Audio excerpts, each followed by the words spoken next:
If I may ask, like, how long you've been working in like the corporate government? How long have you been doing that? Like how long have I been like in corporate workforce and stuff? Yeah, yeah, Maybe around 9 years or so. 90s. Yeah, close to 10. Probably 10 in April. Yeah, Okay. How are you but liking no that? one's And the counting. reason why I'm asking, right, is because like especially like at the age that we at, I mean, we've had like other guests that they just like the corporate world like is not just for them, right? They just want to like do their own thing, which could be very risky game to play, right? Because at the same time, if everybody just trying to be like a musician or like everybody trying to be an athlete, right? Like the competition gets so high to the point like the amount of like the rates of failing, not I wouldn't say on failing, but like the rates of you making it to the top, like is very slim, right? And a lot of people get like lost into that just because they see like somebody came from like zero and they got to that point.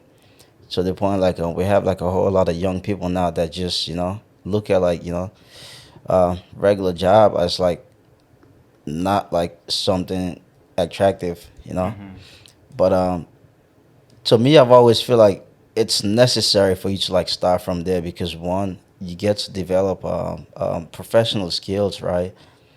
And two, like it's just a safer game to play, especially like if you are at an age where like you cannot afford to make like too much risk.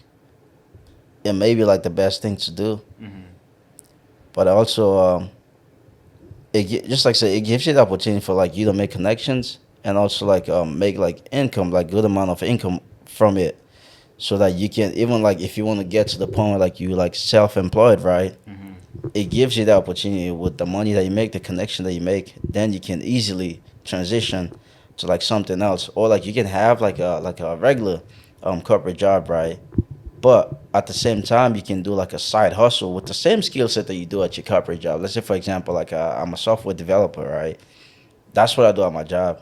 But on the weekends, I can use that for like, helping like just regular people like online and stuff. To the point where like you've grown like your side business like so much. Now you can afford to like leave that job.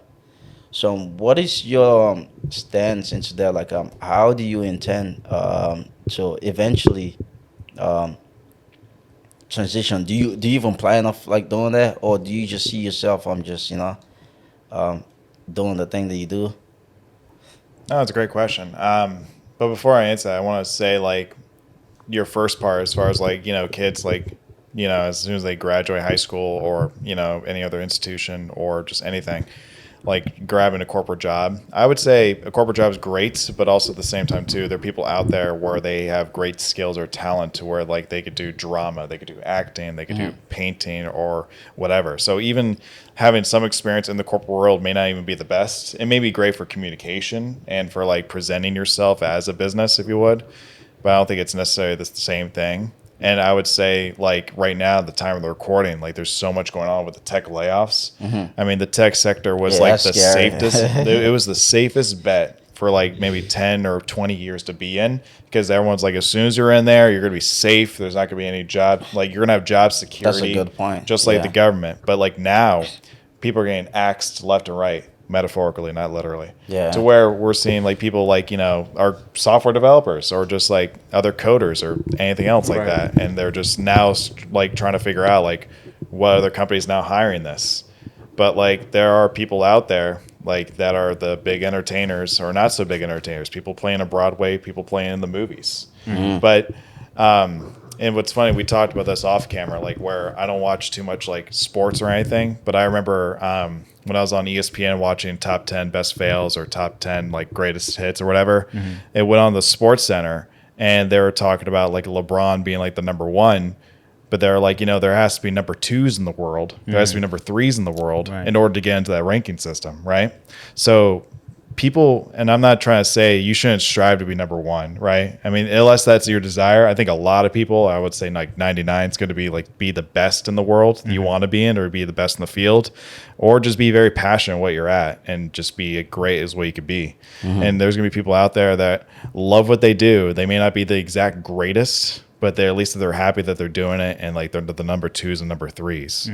Now, as far as me, like I love like creating like videos on YouTube or Instagram or Snapchat, linking below. Yeah.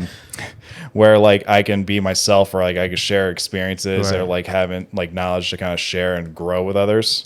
I may not be like the best professional as of like right now, but like I'm developing those skills, and it's just something I like to do. And I would like to eventually like leave like my main job to do that kind of thing, or have my main job be another complement to that, to where I could both feed it both as to a cycle. I get in what I get out, and same thing goes the other way as well.